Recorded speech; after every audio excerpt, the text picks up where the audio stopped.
Hello.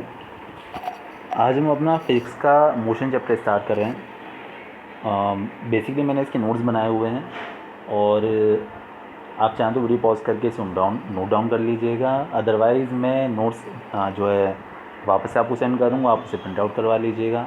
तो चलिए शुरू करते हैं चैप्टर। सबसे पहले जो डेफिनेशन आती है वो आती है स्केलर क्वांटिटीज़ और स्केलर्स। ठीक है, देखिए भाई, स्केलर्स का मतलब होता है कि कोई भी ऐसी क्वांटिटीज़, कोई भी ऐसी फिजिकल क्वांटिटीज़ जिनको रिप्रेजेंट करने के लिए हमें डायरेक्शन की रिक्वायरमेंट नहीं होती। उनको रिप्रेजेंट करने के लिए सिर्फ वैल्यू की रिक्वायरमेंट होती है, डायरेक्शन की कोई नीड नहीं होती। तो वही मैंने देखिए डेफिनेशन लिखी हुई है यहाँ पर। Those physical quantities which need only magnitude for representation are said to be the scalar quantities. Scalar quantities इन स्केलर क्वांटिटीज़ कहा जाता है। अच्छा, एक और बात, किसी भी स्केलर क्वांटिटी को रिप्रेजेंट करने के लिए हमें दो चीज़ों की और रिक्वायरमेंट होती है। We need two parameters for representing a scalar quantity. ठीक है, कौन कौन से दो पैरामीटर्स? पहली बात यूनिट और दूसरी बात न्यूमेरिकल वैल्यू। जैसे मैं आपको एग्जांपल लेके बताता हूँ कि किसी भी ऑब्जेक्ट का मास मान लीजिए 5 kg है, तो जो 5 है that is the numerical value, और जो हम लोग kg लिखते हैं दैट इज़ यूनिट। तो किसी भी स्केलर क्वांटिटी को रिप्रेजेंट करने के लिए दो चीज़ों की और रिक्वायरमेंट होती है। ये कहलाती है हमारी numerical value and second one the unit. ठीक, किसी भी स्केलर क्वांटिटी को। तो स्केलर क्वांटिटीज़ कौन सी होती हैं? Those physical quantities which need only magnitude for representation, they don't need any direction. उन्हें रिप्रेजेंट करने के लिए डायरेक्शन की कोई ज़रूरत नहीं होती। ठीक है ना, उन्हें स्केलर क्वांटिटीज़ और स्केलर्स कहा जाता है। I will give some examples of scalars here. Scalar quantities की कुछ एग्जांपल्स हैं: mass, length, time, distance, density, speed, temperature. इनको रिप्रेजेंट करने के लिए कोई डायरेक्शन की ज़रूरत नहीं होती है। ठीक है, चलिए इसके बाद में बात करते हैं वेक्टर क्वांटिटीज़ के बारे में। तो वेक्टर क्वांटिटीज़ इसकी जस्ट ऑपोजिट हैं। Those physical quantities which need both the magnitude and direction. अच्छा, एक बात, मैग्नीट्यूड का मतलब क्या होता है? मैग्नीट्यूड मतलब वैल्यू। ठीक है, मैग्नीट्यूड मैंने ऊपर भी वर्ड यूज़ किया था। मैग्नीट्यूड का मतलब होता है वैल्यू। जैसे हमने अभी बात की थी मास इज़ 5 kg, तो 5 इज़ द मैग्नीट्यूड। ठीक है, चलिए, तो vector quantities are those physical quantities which need both the magnitude and direction for representation. ऐसी क्वांटिटीज़ जिन्हें रिप्रेजेंट करने के लिए डायरेक्शन और मैग्नीट्यूड दोनों की रिक्वायरमेंट होती है, उन्हें कहा जाता है वेक्टर क्वांटिटीज़ और वेक्टर्स। अगर आप किसी भी वेक्टर क्वांटिटी को रिप्रेजेंट कर रहे हो तो आप उसे 3 पैरामीटर्स की हेल्प से रिप्रेजेंट करते हो। अच्छा, एक और बात, मैं जो बोल रहा हूँ ना, दो चीज़ों की रिक्वायरमेंट होती है, तो यहाँ पर ये दो चीज़ें जो है वो ये इन 3 पैरामीटर से डिफरेंट है। ये 3 पैरामीटर्स हैं। जो आप कोई भी फिजिकल क्वांटिटी लिख रहे हो तो उसके लिए आपको जो टर्म्स यूज़ किए जाते हैं वो पैरामीटर्स हैं। ठीक है, और यहाँ पर आपको सिर्फ 2 पैरामीटर्स की रिक्वायरमेंट होती है, और यहाँ पर रिप्रेजेंट करने के लिए वेक्टर क्वांटिटी को आपको 3 पैरामीटर्स की रिक्वायरमेंट होती है। इसका मतलब ये बिल्कुल नहीं है कि आप मतलब वेक्टर क्वांटिटीज़ के लिए 3 टर्म्स को यूज़ कर रहे हो। वो तो हम उसे लिखने के लिए, उसको रिप्रेजेंट करने के लिए 3 पैरामीटर्स यूज़ कर लेते हैं। ठीक है ना, समझ पा रहे हैं मेरी बात? कोई भी ऐसी फिजिकल क्वांटिटी जिसको रिप्रेजेंट करने के लिए डायरेक्शन और मैग्नीट्यूड दोनों चाहिए, वो तो कहलाता है हमारा वेक्टर क्वांटिटी। कोई ऐसी फिजिकल क्वांटिटी जिसको रिप्रेजेंट करने के लिए सिर्फ मैग्नीट्यूड मतलब सिर्फ वैल्यू चाहिए, वो कहलाती है हमारी स्केलर क्वांटिटी। और स्केलर क्वांटिटी को जब आप लिखते हैं तो उसमें आप 2 पैरामीटर यूज़ करते हैं। एक तो होता है मैग्नीट्यूड, एक होती है यूनिट, लाइक 5 kg का एग्जांपल। और यहाँ पर जो आप यूज़ करते हो, यहाँ पर आपको डायरेक्शन भी लिखनी होती है। जैसे अगर मान लीजिए मैं बोलता हूँ a boy is moving towards north direction with the speed of 5 metre per second. तो आपने क्या किया? आपने एक नॉर्थ डायरेक्शन बताया, डायरेक्शन आ गया, एक 5 आ गया, 1 मीटर पर सेकेंड आ गया। इसमें आपको रिप्रेजेंट करने के 3 पैरामीटर्स यूज़ करने होते हैं। ठीक है, unit, direction and numerical value. और इसकी जो एग्जांपल्स हैं वो हैं displacement, velocity, acceleration, momentum, moment of force, weight, magnetic field. ये कुछ इसके एग्जांपल्स हैं वेक्टर क्वांटिटीज़ के। इसके बाद देखिएगा rest and motion. Rest and motion का मीनिंग हुआ कि when a body is said to be in rest and when it is said to be in motion. आप कब कहोगे कि कोई भी बॉडी रेस्ट में है, मतलब रुकी हुई है, या मोशन में है? तो इसके लिए आप ये लिख सकते हैं कि अगर कोई भी बॉडी अपनी पोजीशन चेंज करती है with time and with respect to the surroundings. दोनों बातें बोलना ज़रूरी है, with time and with respect to the surroundings. बताता हूँ क्यों। सपोज टू भी आप लोग अपनी फैमिली के साथ कहीं जा रहे हैं और आप कार से जा रहे हैं, तो आप एक दूसरे के रेस्पेक्ट में मोशन में नहीं है, because of you all are travelling with the same speed and in same direction. आप साथ साथ ट्रेवल कर रहे हैं, इसीलिए आप एक दूसरे के रेस्पेक्ट में मोशन में नहीं है। बट अगर आप बाहर की सराउंडिंग्स देखिए, लाइक बाहर की जो गाड़ियाँ होंगी, या बाहर के जो पेड़ होंगे, या बाहर की जो नदी, या जो भी चीज़ें होंगी, आप उनके रेस्पेक्ट में उन मोशन में हैं क्योंकि वो वहीं रह गए, आप उनसे दूर निकल आए, ठीक है ना। तो इसीलिए ये बातें बोलना, दोनों बातें बोलना ज़रूरी है, with time and with respect to the surroundings. Time के अकॉर्डिंग इसीलिए क्योंकि जब टाइम बढ़ता है, टाइम बढ़ने के साथ साथ हमारी पोजीशन बदलनी चाहिए, तब आप कहोगे the body is in motion, ठीक है। तो क्या बोला जाएगा, if a body changes its position, if a body changes its position with time and with respect to the surroundings, ये देखिए प्रॉपर ये डेफिनेशन लिखी हुई है मैंने, it is said to be in motion, and if it does not change its position with the time and with respect to the surroundings, it is said to be in rest। बस इतनी सी definition है इसकी, ठीक। इसके बाद देखिए one dimensional motion. तो one dimensional motion का मतलब हुआ कि any kind of the motion in which a body moves in straight line, अगर कोई भी बॉडी स्ट्रेट लाइन पर मूव कर रही है अलोंग ए स्ट्रेट लाइन, तो उस काइंड की मोशन को वन डायमेंशनल मोशन कहा जाता है। The kind of motion in which a body moves along a straight line is said to be one dimensional motion, ठीक है। बहुत अच्छे समझ में आया होगा। इसके बाद डेफिनेशन आती है डिस्टेंस की। अच्छा देखिए भाई, हम डिस्टेंस के बारे में बात करते हैं। सपोज सुबह आप अपने घर से निकले और आप अपने स्कूल जा रहे हो, सुबह के टाइम आप अपने स्कूल पहुँचे एंड लेट्स अज्यूम का आपका जो स्कूल है वो आपके घर से 5 किलोमीटर की डिस्टेंस पर है। आप स्कूल पहुँचे, आपने स्कूल अटेंड किया और वापस से अपने घर पर आ गए। 5 किलोमीटर्स जाना और 5 किलोमीटर्स वापस आना, ओवरऑल आपको कितनी डिस्टेंस कवर करनी पड़ी, 10 किलोमीटर्स।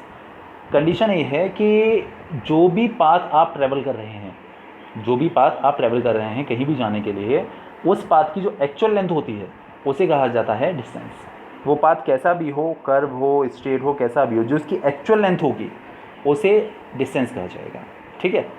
देखिए डेफिनेशन लिखी हुई है, the actual length of the path covered by a body is called distance, ठीक।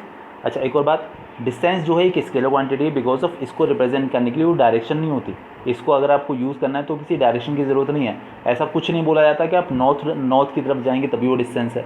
डिस्टेंस कहीं भी आप मूव कीजिए वो डिस्टेंस कहलाएगी, ठीक है। तो इसको रिप्रेजेंट करने के लिए हमें डायरेक्शन की कोई ज़रूरत नहीं होती, इसीलिए एक स्केलर क्वांटिटी है।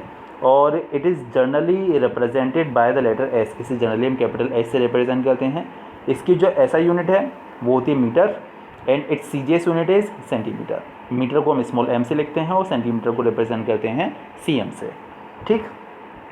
इसके बाद करते हैं हम लोग बात डिस्प्लेसमेंट के बारे में। देखिए डिस्प्लेसमेंट और डिस्टेंस में बहुत ज़्यादा डिसिमिलरिटी नहीं है। डिस्प्लेसमेंट क्या होता है कि आप अपने स्कूल पहुँचे, 5 किलोमीटर जो डिस्टेंस पर था आपके घर से, आप वापस आए, घर पर आ गए वापस लौट कर। तो अगर हम बोलें कि आपका जो इनिशियल पोजीशन थी वो आपका घर था और जो वापस लौट के आप स्कूल से घर पर ही आ गए, तो आपकी जो फाइनल पोजीशन है वो भी आपका घर ही है। तो इस केस में जो डिस्प्लेसमेंट है वो ज़ीरो हो गया। डिस्प्लेसमेंट का मीनिंग होता है इनिशियल पोजीशन और फाइनल पोजीशन के बीच का शॉर्टेस्ट डिस्टेंस, उसे कहा जाता है डिस्प्लेसमेंट। जैसे मान लीजिए कि आप अपने घर से निकले, या आपका घर है कहीं भी, आप अपने घर से निकले, ऐसे गए, ऐसे गए, फिर ऐसे गए, आपको अपने फ्रेंड के घर पहुंचना है तो आप यहाँ पहुंच गए। तो सपोज टू बी ये 2 किलोमीटर है, ये 3 किलोमीटर है और ये 4 किलोमीटर है सपोज टू बी। तो 2 + 3 5 + 4 9, आपने 9 किलोमीटर तो डिस्टेंस कवर किया। बट अगर आप पता करना चाहते हैं अगर आपने डिस्प्लेसमेंट कितना कवर किया, तो ये होगा, ये इसकी इनिशियल पोजीशन है और इसकी फाइनल पोजीशन है, यहाँ से यहाँ तक का ये जो शॉर्टेस्ट डिस्टेंस है ये, इसको मेजर करने के बाद जो लेंथ निकल कर आएगी वो इसका डिस्प्लेसमेंट कहलाएगा।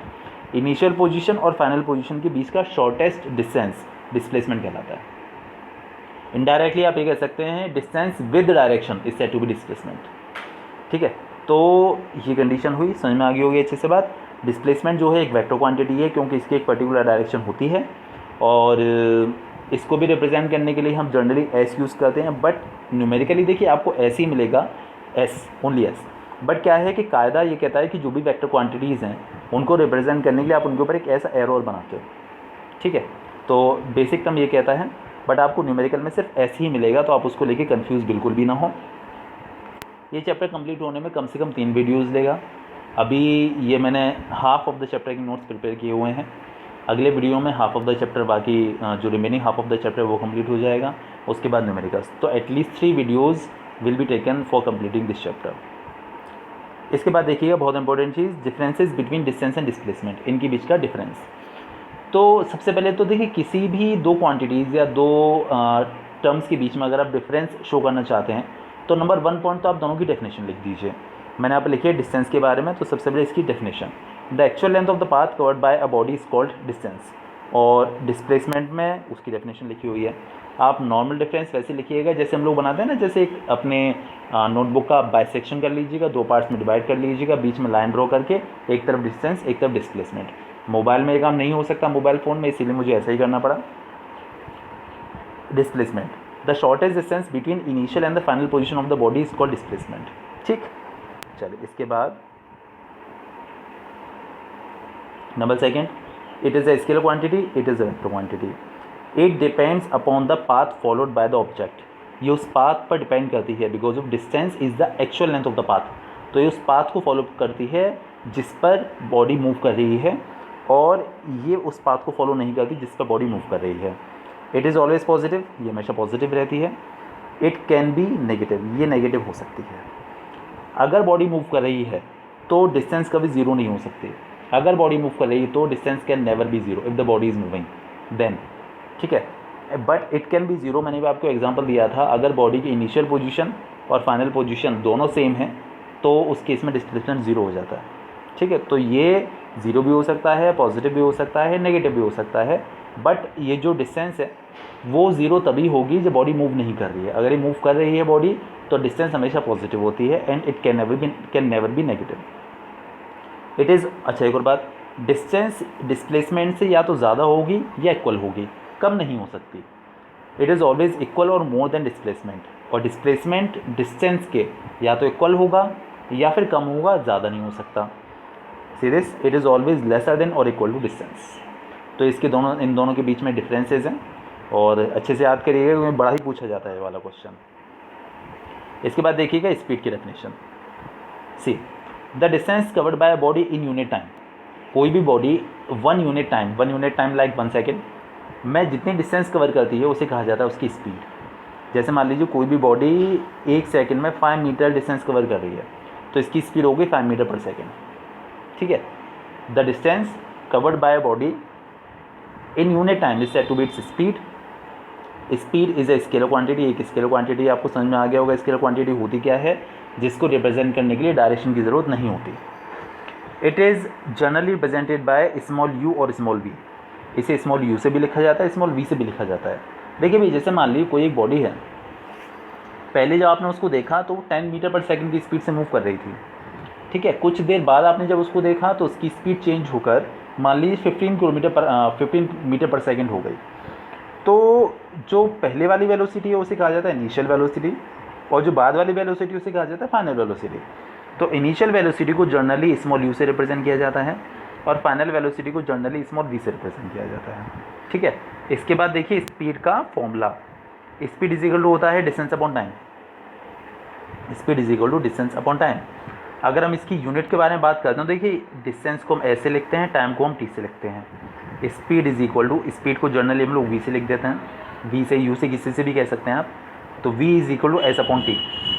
एस जो होता है डिस्टेंस, डिस्टेंस की यूनिट होती है मीटर। टाइम होता है जिसकी यूनिट होती है सेकंड, तो इसीलिए इसकी यूनिट हो गई मीटर अपॉन सेकंड, मतलब metre per second. Metre per second को आप ऐसा भी लिख सकते हैं। देखिए हमने एक्सपोनेंट जब पढ़ा था तो उसमें हमने डिस्कस किया था कि मीटर पर सेकंड है, जैसे अगर आप सेकंड को अपॉन के ऊपर लेकर आना चाहें तो इसकी पावर माइनस हो जाएगी, तो आप इसे ऐसे भी लिख सकते हैं metre second to the power -1। इसे मीटर सेकंड इन्वर्स भी कहा जाता है। तो आप स्पीड की यूनिट को इससे भी रिप्रेजेंट कर सकते हैं, मीटर सेकंड इन्वर्स या फिर ओनली मीटर पर सेकंड। ठीक है, इसकी एसआई यूनिट है metre per second and its CGS unit is centimetre पर सेकंड। समझ में आया होगा बहुत अच्छे से।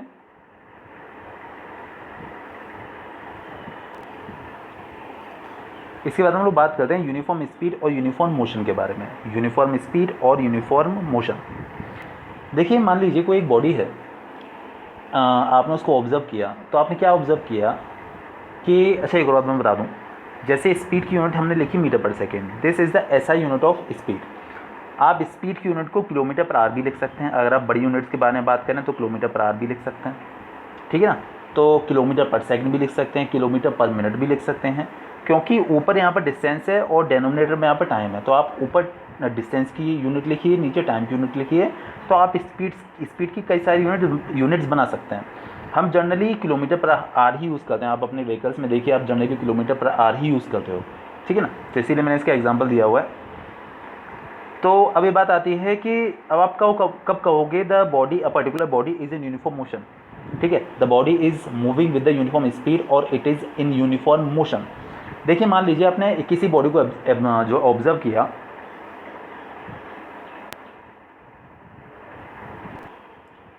तो आपने जब उसको ऑब्जर्व किया तो आपने देखा कि वो 60 किलोमीटर पर आवर की स्पीड से चल रही थी और वो अपने 60 किलोमीटर पर आवर पे कांस्टेंट है। यानी कि जब आपने उसको देखा तो पहले घंटे में उसने 60 किलोमीटर कवर किया, अगले घंटे में नेक्स्ट आवर में वो भी उसने 60 किलोमीटर ही कवर किया, फिर नेक्स्ट आवर में वापस से उसने 60 किलोमीटर ही कवर किया।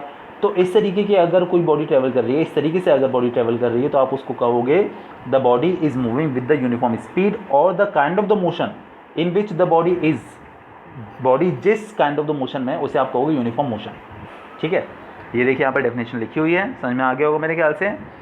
If a body covers equal distances in equal interval of time, equal intervals of time, this speed is said to be the uniform speed और the body is called in uniform motion, ठीक है। अगर कोई भी body equal interval of time में equal distance cover करती है तो उसके इस काइंड की मोशन को यूनिफॉर्म मोशन कहा जाता है और इस केस में जो उसकी स्पीड होती है उसे यूनिफॉर्म स्पीड कहते हैं, ठीक है। समझ में आया होगा अच्छे से। पहले 1 आवर में जितना, दूसरे आवर में भी उतना, थर्ड आवर में भी उतना, फोर्थ आवर में भी उतना, तो इस तरीके की स्पीड जो होती है उसे यूनिफॉर्म स्पीड कहते हैं।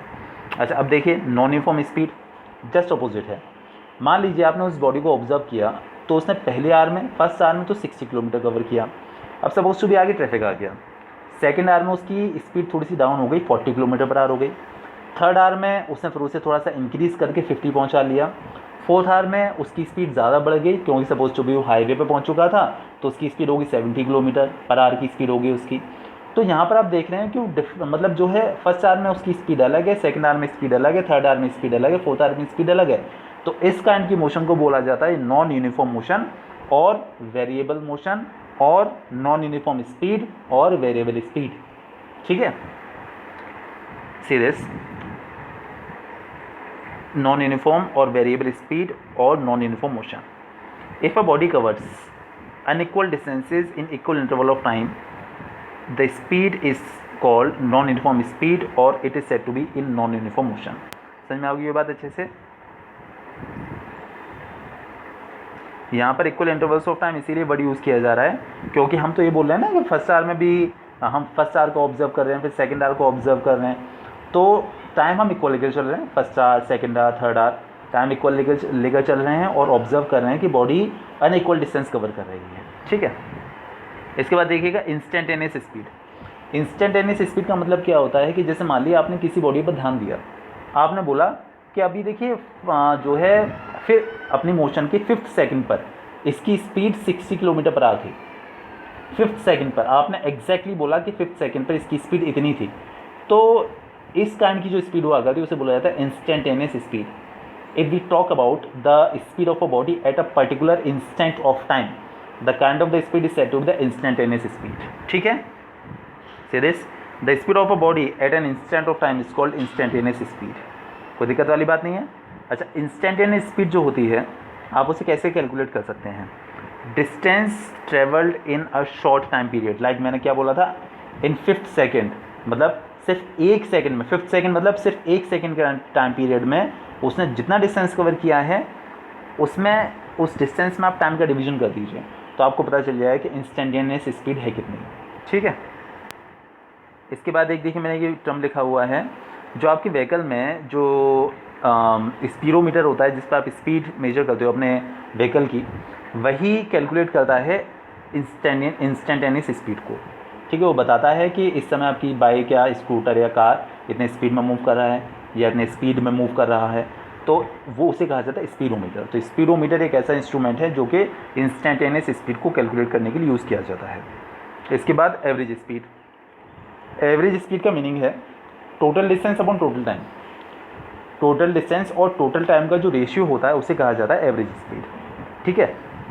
सी this, the ratio of the total distance travelled by a body to the total time taken by it is said to be the average speed. कोई भी बॉडी जितनी टोटल डिस्टेंस कवर करती है, जैसे मैं आप कोई एक एग्जांपल लेके बताता हूँ, कोई बॉडी है वो फर्स्ट आवर में 60 किलोमीटर मूव किया उसने, सेकेंड आवर में 40 किलोमीटर, 60 + 40 कितना हुआ 100, थर्ड आवर में 50 किलोमीटर्स 150 हो गया, फोर्थ आवर में 70 किलोमीटर, तो 150 + 70 220 किलोमीटर्स हो गया 4 आवर्स में। तो टोटल जितने भी डिस्टेंस है अपॉन टाइम कितना लगा उसको 4 आवर्स अपॉन 4, आप 220 में 4 का डिवीजन कर दीजिए तो 55 आएगा। तो 55 किलोमीटर पर आवर जो उसकी एवरेज स्पीड हो गई, ठीक है, इसे कहा जाता है एवरेज स्पीड। समझ में आ गई वो बात अच्छे से? क्या होता है एवरेज स्पीड का जो फॉर्मूला है वो होता है total distance, this is upon, ये अपॉन का साइन है, upon total time taken. Total distance में टोटल टाइम का डिवीजन कर दीजिए तो आपको एवरेज स्पीड पता चल जाएगी। अच्छा, एक नोट और देखिए, आज बड़ा ही इंपॉर्टेंट नोट है। इफ़ अ बॉडी इज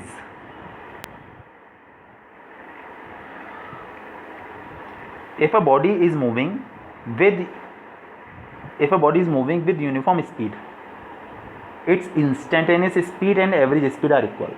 अगर कोई भी बॉडी यूनिफॉर्म स्पीड से मूव कर रही है, यूनिफॉर्म स्पीड आपको बहुत अच्छे से पता है क्या होती है, तो उसकी जो इंस्टेंटेनियस स्पीड होती है और जो एवरेज स्पीड होती है वो दोनों सेम होते हैं, जो दोनों सेम ही निकल कर आते हैं।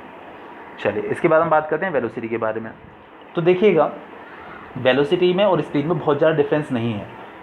Speed with a particular direction is called velocity. अगर आप स्पीड के साथ डायरेक्शन यूज़ करते हैं तो उसे वेलोसिटी कहा जाता है। समराइज करके आप ये समझ लीजिए, ठीक है ना। अगर हम डेफिनेशन की बात करें तो जहाँ जहाँ पर हम लोग स्पीड वाले केस में डिस्टेंस वर्ड लेकर चल रहे थे, वेलोसिटी वाले केस में वहाँ पर आपको डिस्प्लेसमेंट वर्ड यूज़ करके चलना है, that's it. C this, the displacement covered by a body in unit time is called velocity. वहाँ पर था the distance covered by a body in unit time is called speed, और यहाँ पर बस आपको डिस्प्लेसमेंट यूज़ करना है। आप चाहें तो अपनी डेफिनेशन को थोड़ा सा चेंज करके ये भी बोल सकते हैं, the distance covered by a body in a particular direction in unit time, क्योंकि हमने डायरेक्शन के साथ डिस्टेंस को यूज़ कर दिया तो डिस्प्लेसमेंट ही बन जाएगा। तो आप ये भी बोल सकते हैं, हो सकता है बुक में आपको ये डेफिनेशन देखने को मिल जाए, the distance covered by a body in a particular direction in unit time is called its velocity. तो आप चाहे डिस्टेंस विद डायरेक्शन बोल दीजिए, चाहे डिस्प्लेसमेंट बोल दीजिए, दोनों का मीनिंग सेम ही है। तो वेलोसिटी इज इक्वल होता है डिस्प्लेसमेंट अपॉन टाइम। अगर हम इसकी यूनिट के बारे में बात करते हैं तो देखिए डिस्प्लेसमेंट और डिस्टेंस दोनों की यूनिट सेम ही है, उसमें कोई डिफरेंस नहीं है। बेसिकली वो भी एक तरीके से देखा जाए तो लेंथ ही है, और डिस्टेंस को देखा जाए तो वो भी लेंथ ही है, तो दोनों की यूनिट सेम ही होती है, मीटर। तो इसकी जो एसआई यूनिट है वो भी वही पुरानी वाली ही है, मीटर पर सेकेंड और सेंटीमीटर पर second. This is SI unit and this is CGS unit. अच्छा, मैं ये बात कहना चाहूँगा कि जो एसआई यूनिट है, अगर वो बोलते हैं कि राइट द एसआई यूनिट, तो अगर वो बोलते हैं कि राइट द यूनिट, तो इसका मतलब भी यही हुआ that they are asking about the SI unit only. तो आप एसआई यूनिट ही लिखिएगा।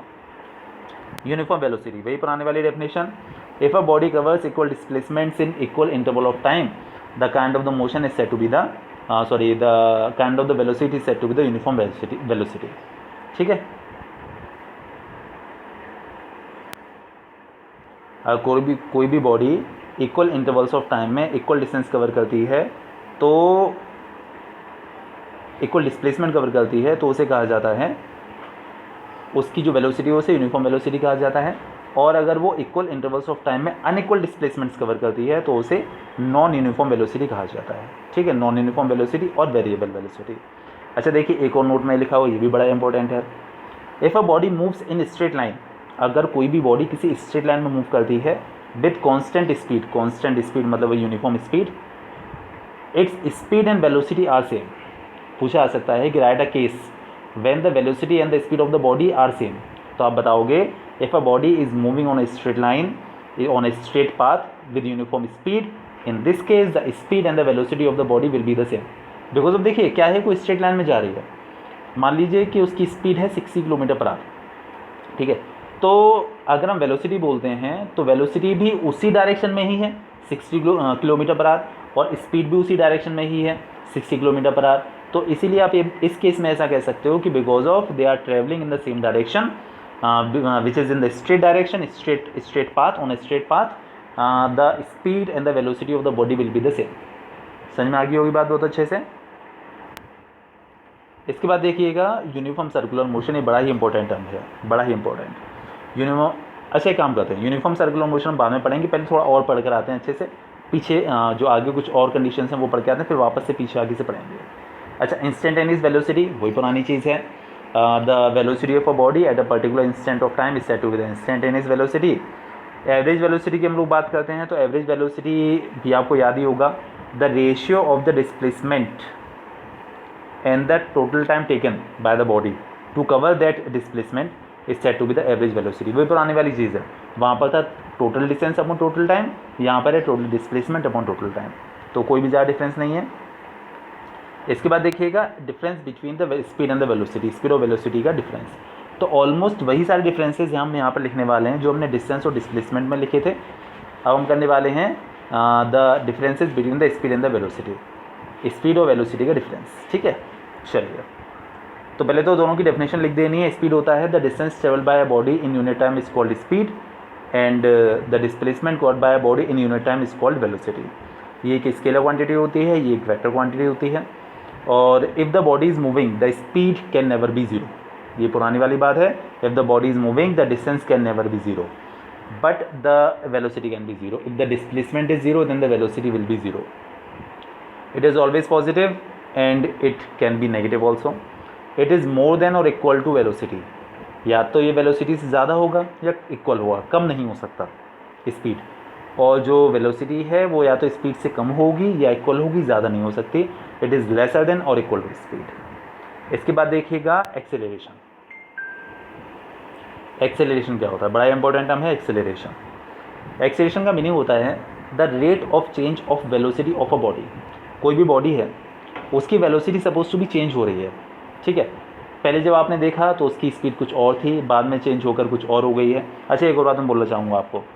देखिए भाई, वैसे तो वेलोसिटी और स्पीड अलग अलग होते हैं, अनडाउटेडली अलग अलग होते हैं, बट न्यूमेरिकली आप इस चीज़ पर बिल्कुल भी जोर मत दीजिएगा। जो आप न्यूमेरिकल्स कर रहे हैं, कह रहे हैं तो वेलोसिटी बोला था, स्पीड की कंडीशन दे रखी है, या डायरेक्शन तो दी नहीं है, स्पीड को वेलोसिटी कैसे कह सकते हैं। आप इन बातों में ध्यान मत दीजिएगा, ये न्यूमेरिकली दोनों को सेम ही लेकर चलते हैं।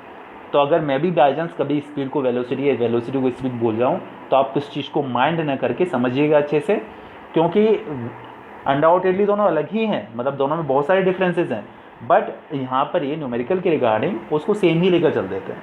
ठीक है, तो अब देखिए, अब बात आती है एक्सेलरेशन। तो एक्सेलरेशन का मीनिंग होता है, जैसे मान लीजिए किसी बॉडी को आपने ऑब्जर्व किया तो उसकी पहले वेलोसिटी थी 50 किलोमीटर पर आवर, और कुछ देर के बाद चेंज होकर सपोज टू भी 1 घंटे के बाद चेंज होकर हो गए 60 किलोमीटर पर आवर। तो दोनों वेलोसिटीज़ का जो डिफरेंस है, यानी कि 60 - 50 अपॉन टाइम, तो उसे कहा जाता है एक्सेलरेशन। डेफिनेशन भी ये लिखी हुई है, the rate of change of velocity said to be acceleration, उसे एक्सेलरेशन कहते हैं। इसे रिप्रेजेंट करते हैं हम स्मॉल ए से। The acceleration is represented by the letter small A. Acceleration में क्योंकि हम लोग वेलोसिटी को यूज़ कर रहे हैं, therefore we can say it is a vector quantity and its unit is metre per second square, metre per second square. आप S square को ऊपर ला के ऐसे भी लिख सकते हो, metre second to the power -2। तो दोनों का मीनिंग एक ही है, चाहे आप ये लिखिए या फिर आप ये लिखिए। तो एक्सेलरेशन की डेफिनेशन हो गई, the rate of change of velocity is called acceleration. अच्छा, अब देखिएगा, मान लीजिए हमने जब किसी बॉडी को ऑब्जर्व किया था तो उसकी इनिशियल वेलोसिटी थी u। टाइम t के बाद इसकी वेलोसिटी चेंज होकर v हो जाती है, ठीक है ना। पहले इसकी वेलोसिटी u थी, टाइम t के बाद चेंज होकर v हो जाती है। तो वेलोसिटी में क्या चेंज आया, v - u, ये चेंज आ गया, और टाइम कितना हुआ t।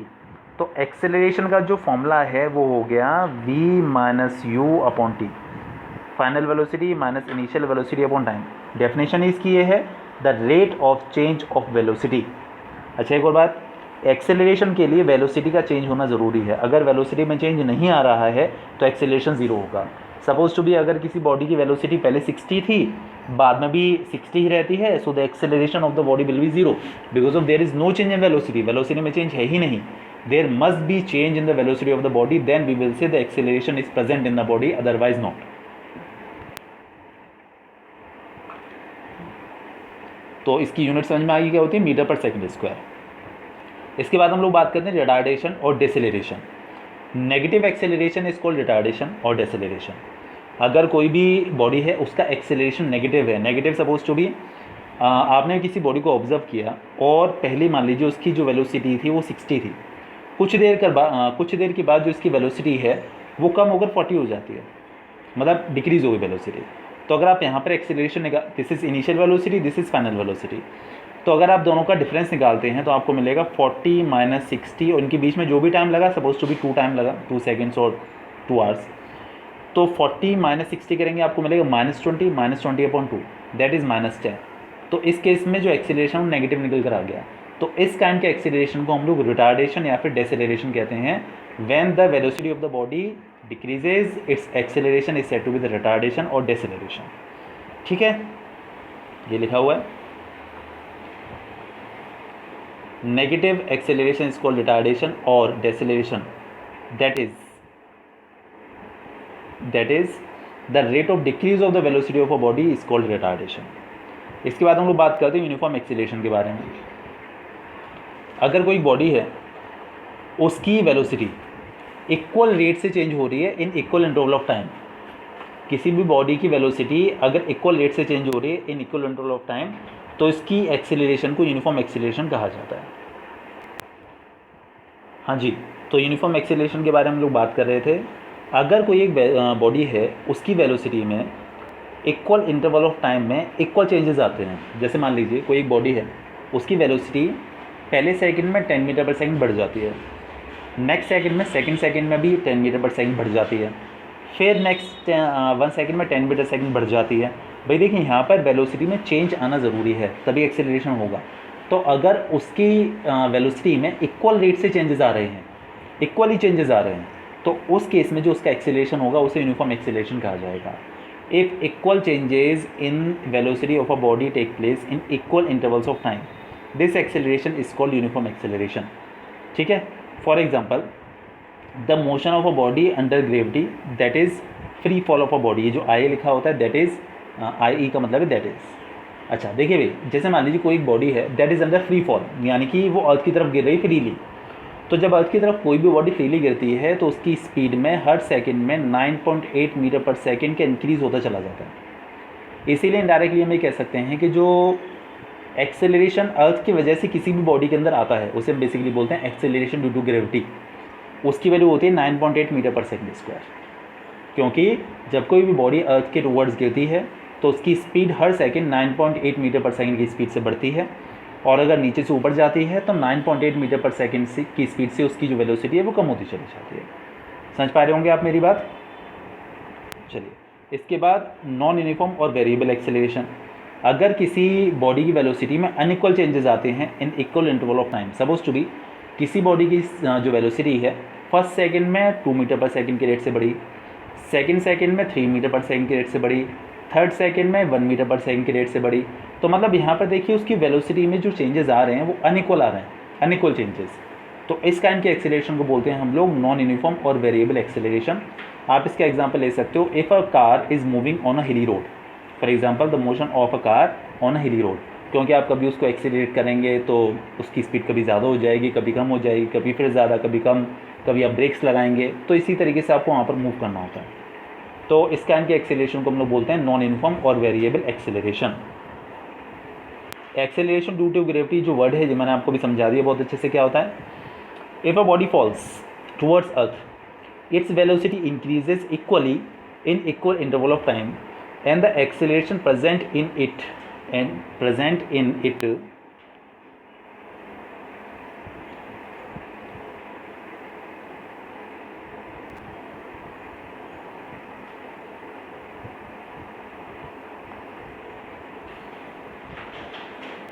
हाँ जी, acceleration present in it is called acceleration due to gravity, and if the body goes away from the earth, its velocity decreases equally in equal interval of time।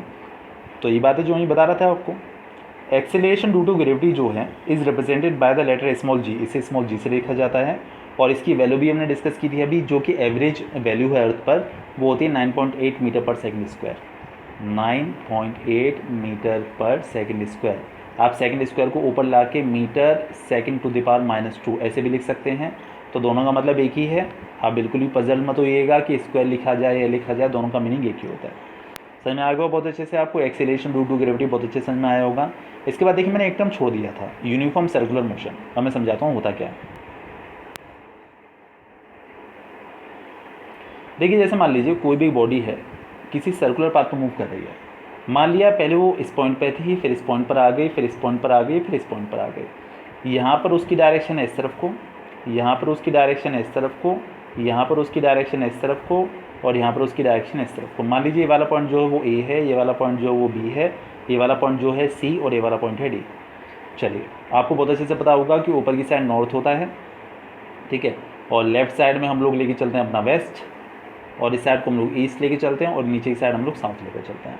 तो देखिए, uniform circular motion में समझाता हूँ। कोई भी मान लीजिए कोई एक बॉडी है, वो यूनिफॉर्म स्पीड से किसी सर्कुलर पाथ पर मूव कर रही है। Initially it is at point A, then B, then C and then D. तो ऑल्दो इसकी जो स्पीड है वो कांस्टेंट है, बट आप बहुत अच्छे से देखिए कि ए पॉइंट पे इसकी डायरेक्शन क्या है, नॉर्थ, बी पॉइंट पे इसकी डायरेक्शन हो गई वेस्ट, सी पॉइंट पर जो इसकी डायरेक्शन है वो हो जाती है साउथ, और जो डी पॉइंट पे इसकी डायरेक्शन हो जाती है ईस्ट। तो although the speed is constant, क्योंकि स्पीड भले ही कांस्टेंट है, लेकिन इसकी डायरेक्शन में लगातार चेंज आ रहा है। जैसे अगर हम बात करें ए पॉइंट के बारे में, तो यहाँ पर इसकी speed suppose to be 5 metre per second थी, बट डायरेक्शन क्या थी इसकी, नॉर्थ, ठीक है। बी पे हम लोग बात करें तो यहाँ पे मान लीजिए इसकी स्पीड 5 मीटर पर सेकेंड, वो तो हम कॉन्स्टेंट ही लेके चल रहे हैं। यूनिफॉर्म मोशन का मतलब ये है कि उसकी स्पीड कॉन्स्टेंट है, बट यहाँ पर डायरेक्शन क्या थी इसकी, वेस्ट। ऐसे ही यहाँ पर 5 metre per second in south, और यहाँ पर है 5 metre per second in east. तो देखिएगा, स्पीड भले ही इसकी कॉन्स्टेंट है, but because of the change in the direction में चेंज होने की वजह से हम ये कह सकते हैं कि यहाँ पर वेलोसिटी कुछ और है, यहाँ पर वेलोसिटी कुछ और है, क्योंकि वेलोसिटी का मतलब ये होता है स्पीड विद डायरेक्शन। तो 5 metre per second in north, 5 metre per second waste, 5 metre per second south and 5 metre per second east, ये सारी वैल्यूज़ अलग अलग हैं।